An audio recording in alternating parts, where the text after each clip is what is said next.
नमस्कार दोस्तों, स्वागत है आपका। आज जो हम कहानी देखने वाले हैं दोस्तों, वो जिस लड़की की कहानी है उसका नाम है मीरा केली और ये जिस किताब से ली गई है दोस्तों उसका नाम है मिरेकल हैपन्स।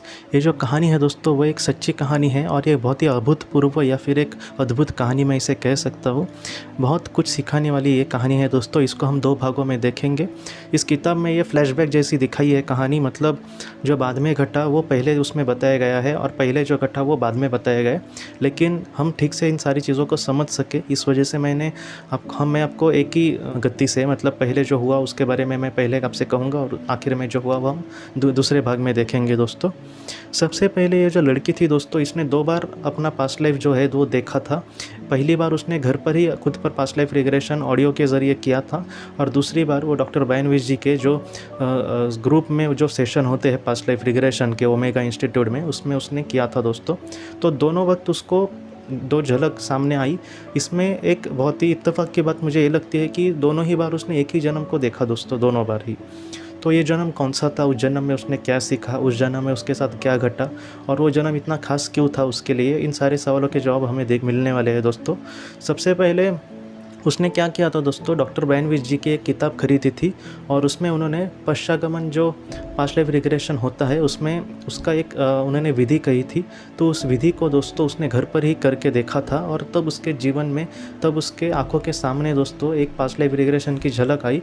उसमें उसने ये देखा दोस्तों कि गए जन्म में वो एक यूरोप की महिला थी, यूरोप में पैदा हुई थी और उस वक्त क्या हुआ था दोस्तों, ये जो दौर था वो दूसरे महायुद्ध का था। तकरीबन 1939 टू 1945 का ये दौर था दोस्तों। और ऐसे वक्त में दोस्तों वो हमसे ये कहती है कि एक बहुत ही आम से परिवार में की वो लड़की थी। बाद में दोस्तों उसने नर्सिंग किया और बाद में वो थोड़ा बहुत डॉक्टर का जो करता है काम, तो इस तरह से भी सीख गई थी और बहुत ही अच्छी वो अपने हिसाब से ज़िंदगी जी रही थी दोस्तों। बाद में उसने ये सोचा कि वो देश के लिए कुछ कर सके, तो इस वजह से वो जो सोवियत संघ है दोस्तों, तो उसमें वो भर्ती हो गई थी और सोवियत संघ में वो एक मतलब अपने हिसाब से काम कर रही थी दोस्तों।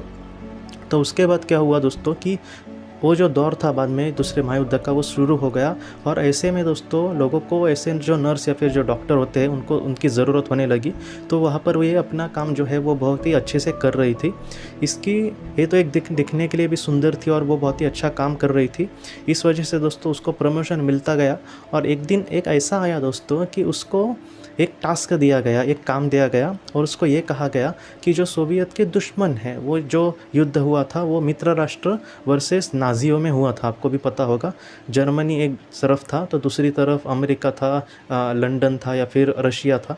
तो इस तरह से जो रशिया का सोवियत संघ है दोस्तों, तो उसमें इसको ये काम दिया गया कि तुम जर्मन जो शिविर है या फिर जर्मनों के पास तुम जाओगे, अपना नाम वगैरह सब कुछ बदल कर एक जासूस की तरह, एक जासूस का इसको काम दिया गया था।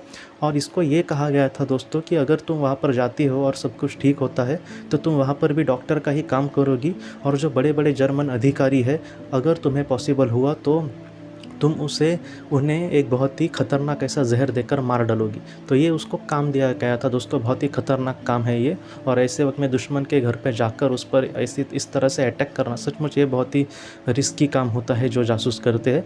तो उसको ये बहुत ही भयानक ये काम दिया गया और इन सारी चीज़ों में वो ज़रा भी नहीं डरी दोस्तों। तो उसने यही सोचा कि मैं देश के लिए अगर कुछ करती हूँ तो मेरे जीवन का सार्थक हो जाएगा और ऐसे वक्त में उसने भी ज़रा भी कुछ नहीं सोचा दोस्तों। इस जीवन में दोस्तों उसका एक प्रेमी भी था, वो अमेरिकन था।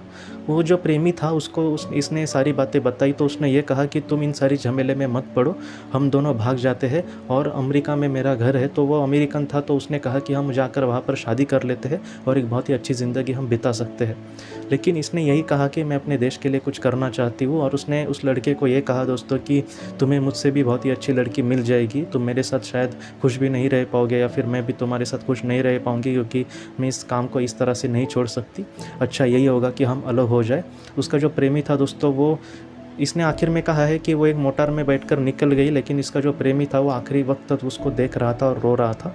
इसको इन सारी चीज़ों से बहुत ही बुरा लग रहा था दोस्तों। ये जो झलक है दोस्तों उसको एक पहले पास्ट लाइफ रिग्रेशन में दिखी दोस्तों। इसके बाद ये अपने काम में दोस्तों कामयाब हुई कि नहीं, इसका जो प्रेमी था उसके साथ क्या हुआ और केली का साथ भी आखिर में क्या हुआ, इन सारी चीज़ों को हम अगली वीडियो में देखेंगे दोस्तों।